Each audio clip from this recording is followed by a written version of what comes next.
बिस्मिल्लाहिर्रहमानिर्रहीम। अस्सलाम-ओ-अलैकुम वरहमतुल्लाहि वबरकातुहू।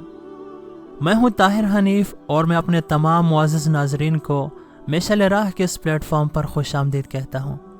दोस्तों, आपने देखा होगा कि पिछले कुछ अरसा से तकरीबन हर चैनल पर बाबरी मस्जिद का मामला ज़ेर बहस है और वहाँ पर रुनुमा होने वाले कई मौजों पर वीडियोस भी बनाई गई हैं, लेकिन हमारे पास चूँकि सिर्फ सुनी सुनाई खबरें पहुँच रही थी जिस पर कोई सनद या सबूत नहीं था, तो हमने ऐसी कोई भी वीडियो बनाने से गुरेज किया, क्योंकि हमारा मकसद आप नाजरीन तक हकीकत पर मबनी मालूमात पहुंचाना है, न कि धोखा देना।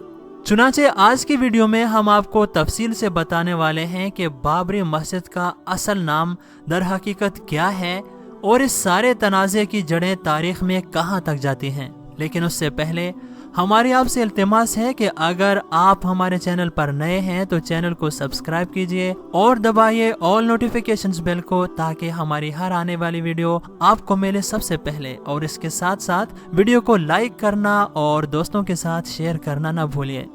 बाबरी मस्जिद, जिसकी निस्बत मुगल बादशाह बाबर की तरफ है, अयोध्या में वाक़े रामा कोट पहाड़ी पर वाक़े कला रामा में 1527 में बनाई गई थी और 1940 से पहले तक इस मस्जिद का नाम मस्जिद जमनिस्तान था। अब चूंकि पहाड़ी का नाम रामा था, तो हिंदू शरारत पसंदों ने ये दावा करना शुरू कर दिया कि दरअसल यहाँ उनके बादशाह लॉर्ड विष्णु, जो कि अयोध्या का हुक्मरान था, की जाए पैदाइश थी और उसे गिराकर बाबर के गवर्नर मीर बाकी ने यहाँ मस्जिद बना दी।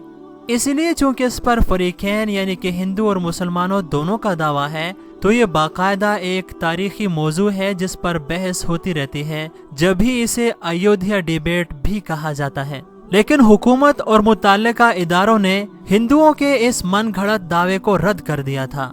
उसके बाद 1992 में वहाँ की हिंदू हुकूमत की खुफिया मदद से पुरअमन एहतिजाज के नाम पर एक जुलूस निकाला गया, जिसमें 1,60,000 अफराद शामिल थे।